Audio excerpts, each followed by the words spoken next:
Sachi Rakesh Singh. Question number 562. A to D, a statement is laid on the table of the House. धन्यवाद अध्यक्ष महोदया। मैंने सरकार का जवाब देखा है।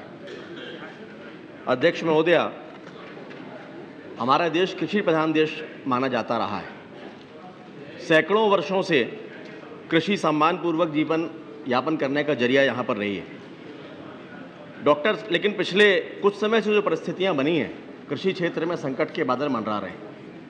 डॉक्टर स्वामीनाथन ने कहा है कि देश की 2/3 आबादी यानी 60 करोड़ से अधिक लोग कृषि पर निर्भर हैं। इसलिए कृषि की हालत में सुधार के बगैर देश की हालत में सुधार नहीं हो सकता। महोदया, नेशनल सैंपल सर्वे ऑर्गेनाइजेशन की जो रिपोर्ट अभी आई है, उसके अनुसार देश में 45% से अधिक किसान अगर उनको विकल्प उपलब्ध हो जाए तो वो खेती छोड़ के दूसरे व्यवसाय अपनाना चाहते हैं, जो आने वाले समय के लिए एक बड़ा खतरा है।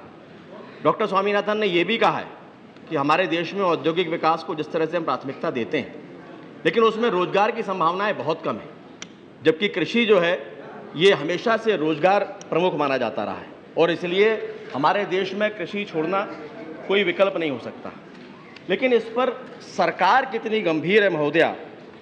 स्टैंडिंग कमेटी की जो रिपोर्ट है, अभी मैं माननीय मंत्री जी का उत्तर भी पढ़ रहा था, उसमें ये लिखा है कि स्कूल शिक्षा में वोकेशनल क्लासेस जो आप चला रहे हैं कृषि के लिए, उसमें कृषि के साथ साथ बिजनेस एंड कॉमर्स, इंजीनियरिंग और टेक्नोलॉजी, इन सभी विषयों के लिए मिलाकर वर्ष 2010 और 11 में मात्र 25 करोड़ रुपए का प्रावधान किया गया था। और उससे भी महत्वपूर्ण बात यह है महोदया कि रिपोर्ट के अनुसार उसमें से केवल 4 करोड़ 98 लाख रुपए ही खर्च किए गए।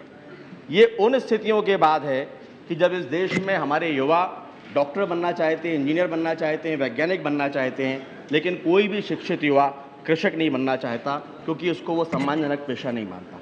इसका खामियाजा भी आज हम भुगत रहे हैं, शहरीकरण बढ़ता जा रहा है। इसलिए मेरा जो प्रश्न है महोदया, जिस तरह से युवाओं में खेती के प्रति रुझान घटता जा रहा है, उसको देखते हुए मेरा प्रश्न ये है कि युवाओं में कृषि के प्रति रुझान बढ़े, इस हेतु सरकार शिक्षा में क्या कोई परिवर्तन करके इस तरह की पद्धति विकसित करेगी कि जिससे युवा उसकी ओर आकर्षित हो, और क्या उसके लिए पर्याप्त राशि का प्रावधान करेगी? Madam, this is an issue that has exercised our minds as well, because I think that we need to look at school curriculum and ensure that the school curriculum is connected with employment opportunities. What has been happening in the past, and I can tell you about the CBSE. CBSE has offered agriculture as an elective course, and only 27 odd schools have taken it on. As far as horticulture, dairy farming are concerned, which are vocational courses, again, most of these courses are in the Northeast. But the Sundarlal Sharma Central Institute of Vocational Education developed a vocational curriculum that has been adopted by most of the states. And the capacity that is created through that curriculum in the various states in this country is about 10 lakh seats. But even there, only 4.8% of the children actually pass out taking those vocational courses in the states. So the balance actually go to other courses.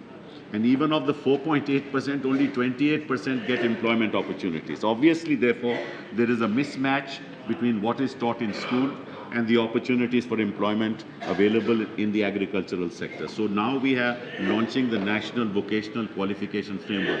Madam, in this I'm not talking about the ITIs, because the ITIs run several technical programs which are very good.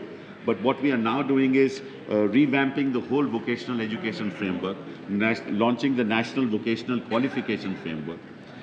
In that process, the National Development Skill Corporation will have sector skill councils, and the sector skill council will work with the academic community to develop hundreds of courses in relation to agriculture itself. And these then will be offered throughout the country, and we are going to introduce this hopefully in the next academic session. and the National Vocational Qualification Framework will be launched very soon.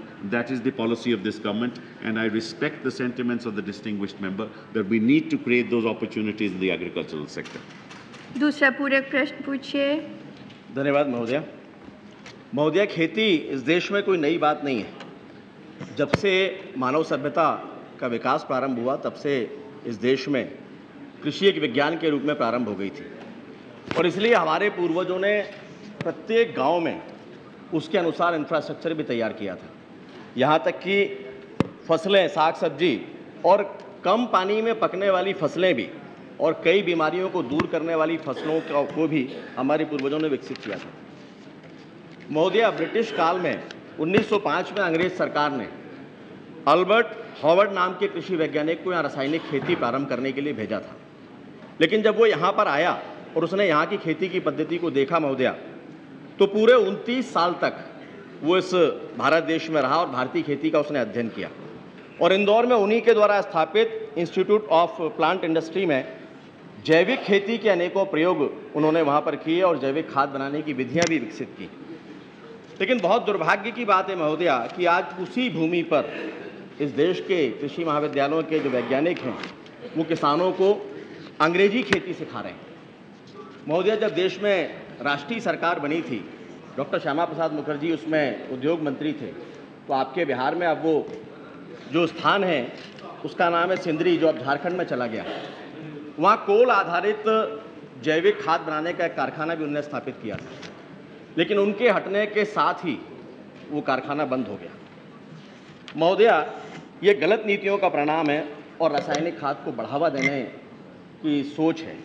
मेरा प्रश्न ये है कि भारत में कृषि शिक्षा और अनुसंधान में आधुनिकता के जो मापदंड हैं, क्या वो मॉन्सेटो, सिजेंटा और वॉलमार्ट जैसी विदेशी कंपनियां तय करेंगी, या फिर हम भारत की मिट्टी, किसानों की भाषा, हमारी जलवायु और हमारी आवश्यकता के अनुसार जैविक खेती और व्यावहारिक कृषि पद्धति को कृषि शिक्षा का आधार बनाएंगे, ताकि इस देश के अन्नदाता को हम आत्महत्या की मजबूरी से बाहर निकाल सकें।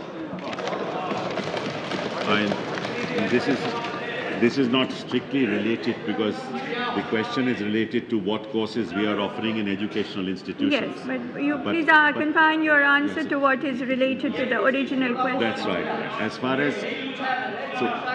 far as we are concerned, we are taking the inputs of all sectors through the sector skill councils to ensure that agricultural courses are offered as a vocational course in schools throughout the country, so that the benefits can actually accrue to the farming community in this country. As far as scientists are concerned, they have their technologies. Indian scientists are working on those technologies, and only those technologies will take Indian agriculture forward. Shri Bhakta Charan